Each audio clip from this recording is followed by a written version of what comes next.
어제 장도 크게 밀려서 속상한데 동진 세미캠과 관련된 가짜 뉴스까지 나오는 황당한 일이 벌어져서 가짜 뉴스에 대해서 어떻게 구별하는지 안내해 드리겠습니다. 먼저 일단 동진 세미캠과 관련된 기사인데요. 이렇게 내용이 나왔고요. 요 내용은 찾아보시면 되고, 그리고 이 가짜 뉴스의 출처가 여기입니다. 이렇게 나와 있는데요. 처음에는 요 내용만 떴습니다. 그래서 이재용이가 인수 지시했다. 제목만 보면 혹하죠. 그래서 아마 많은 개미들이 매수하신 거로 아는데, 그리고 나서 얼마 시간이 지나서 이렇게 아래에 요런 내용이 또 떴습니다. 당당하게 가짜 뉴스다, 낚시다 이렇게 내용이 나왔죠. 거기다가 간단하게 가짜 뉴스 만들어 보기까지, 이걸 통해서 무슨 장사를 하려는지 모르겠지만 가짜 뉴스를 만드는 방법까지 지금 나온 상황입니다. 동진 세미캠이 이렇게 우상향을 쭉 할 때 마치 무슨 재료가 있으니까 올라가겠지 하고 생각들을 많이 하셨을 거예요. 특히 차트를 보시는 분들, 전고 돌파, 피벗 돌파. 저도 무척 중요하게 생각하는 선인데 이런 선에 오면 일단 집중을 하게 됩니다. 차트의 장점이기도 하고 또 맹점이기도 하죠. 그런데 이렇게 만약에 세력이 주가를 견인한 거라면 주가가 상승할 때 매도할 방법이 있다고 확신하지 않고는 세력이 이렇게 견인하지 않습니다. 그래서 결국 세력이 매도를 위해 뉴스를 퍼뜨린 것이거나 아니면 공매도 세력이 올려놓고 공매도를 때린 거거나 이 둘 중에 하나로 추정을 하는 거고요. 연기금이 조금 산 거 말고는 외국인과 기관은 전부 매도했습니다. 그런데 금요일 날 개미만 5천억을 매수했다고 하죠. 결국 개미만 눈탱이를 크게 맞은 거죠. 차트 보시면 요때가 1차 VI 때고요. 요때가 2차 VI 때인데 아마 2차 VI 때부터 뉴스를 퍼뜨린 것으로 추정을 합니다. 세력이 매도를 위해서 뉴스를 퍼뜨렸건 공매도를 하기 위해서 퍼뜨렸건 아마 요때쯤부터 한 10분 동안은 퍼진 것으로 보이는데요. 저희도 동진 세미캠의 상승 변경에 대한 정보가 입수가 돼서 사이트를 확인해 보니 일단 듣보잡 매체였고요. 그 다음에 기사 제목이 이정희가 동진을 인수하라. 좀 상식적으로 이해가 안 된다. 일단 상승 배경만 먼저 말씀드리고 뉴스 출처는 이런 거다. 근데 외면하지 마라.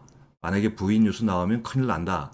그 다음에 기레기 기자가 세력과 짜지 않고는 기사가 이렇게 나올 수 없다. 그 다음에 또 바로 정보팀에서 입수한 내용인데요. 삼성전자가 상장사를 인수한 전례가 없다. 뭐 이런 내용을 계속적으로 토스해 드렸습니다. 그래서 저희 회원들은 매매를 안 하셨을 것으로 확신을 하고 있는데요. 개미는 동진 세미캠을 왜 샀을까요? 일단 주식시장은 원래 사기꾼, 마귀, 악마들이 들끓는 곳입니다. 그래서 모르면 당할 수밖에 없는 구조고요. 허위 정보와 가짜 뉴스는 늘 있어 왔고 착한 개미는 일단 뉴스를 맹신합니다. 그런데 동진 세미캠의 사례처럼 눈으로 직접 기사 내용을 봤으니까 더더욱이 믿을 수밖에 없었죠. 그 이유는 언론사 신뢰도에 대한 경험과 분석이 없고요. 오래된 매체든 신생 매체든 그냥 뉴스 매체 동일한 급으로 취급을 하기 때문입니다. 과거 기자들의 호재성 기사 오보도 여러 번 났는데요. 뭐 내용은 피인수설, 뭐 계약설, 주로 이런 것들이죠. 뭐 맞을 수도 있지만 발표 시기가 아니라 회사가 부인하는 경우도 있고요. 그 다음에 기자가 추측성으로 쓰는 경우도 있습니다. 과거 사례 잠깐 볼게요. 피인수설로만 네이버에서 뉴스 검색하면 이렇게 쭉 나옵니다. 그런 걸 하나씩 클릭해 보시면 제주은행도 네이버 피인수설에 올랐다가 부인으로 급락을 했고요. 요건 최근인데요. 핀포인트에서 M2I 피인수설 뭐 이렇게 해서 좀 의도가 보이죠. 그런데 바로 M2I에서 뭐 매각 처리 결정했다. 뭐 회사가 입장을 바꿨든 아니면 뭐 M2I와 뭐 세력이 짰든 뭐 여러 가지로 추측을 할 수가 있죠. 그리고 과거 예스24도 네이버 피인수설에 한번 급등했다가 부인 공시가 당일 나오면서 급락을 했죠. 뭐 이노메트리도 그랬고요. 사례는 많습니다. 그래서 네이버 뉴스 검색에 나왔다고 절대로 다 믿으면 안 됩니다. 보셨다시피 네이버에서 표출된 기사다 하는 것보다는 그 네이버에 올린 매체의 신뢰성이 중요하거든요. 근데 이 부분을 많이 간과하시죠. 그리고 특징주 사례에서 가끔 나오는데 기사 표출 시간보다 몇 분 앞서서 여기 보시는 3분봉이 이렇게 급등하는 경우가 있습니다. 근데 이런 건 대부분 사전에 기사 내용이 세력에게 유출된 그런 경우로 추론을 하셔야 합니다. 그래서 특징주로 VI 들어갔다가 급락이 나오는 경우가 많죠. 그래서 저희는 이런 기레기 기자는 블랙리스트를 만들어서 기사의 제목도 보고 내용도 보지만 어느 기자가 썼냐 이것도 중요하게 여깁니다. 금요일날 나왔던 시스웍과 PNC를 한번 볼게요. 금요일날 시스웍이 첫 VI가 들어간 시간이 1시 59분이죠. 요때인데요. 여기도 특징주로 시스웍이 수소 핵심 국산화 성공했다. 모토에서 나온 내용이었죠. 그런데 보시면 기사가 나오기 전에 분봉이 든 흔적이 없습니다. 그래서 기사가 사전에 유출된 게 아니고 바로 특징주 기사에 의해서 VI가 들어갔고요. 그 다음에 또 이어서 2시 10분에 또 2차 VI가 들어갔습니다. 요때죠. 요때 들어가고 상한가까지 갔다가 장도 안 좋고 세력이 상한가까지 올려서 다시 매물을 출회시켰을 수도 있고 특징주로 인해서 VI가 들어갔는데 이 앞에 앞서 분봉이 없었다는 거 이게 VI 매매 때 판단 근거 중에 상당히 중요한 부분입니다. 그리고 PNC테크의 경우를 보면 PNC테크는 11시 17분에 들어갔습니다. 요때였죠.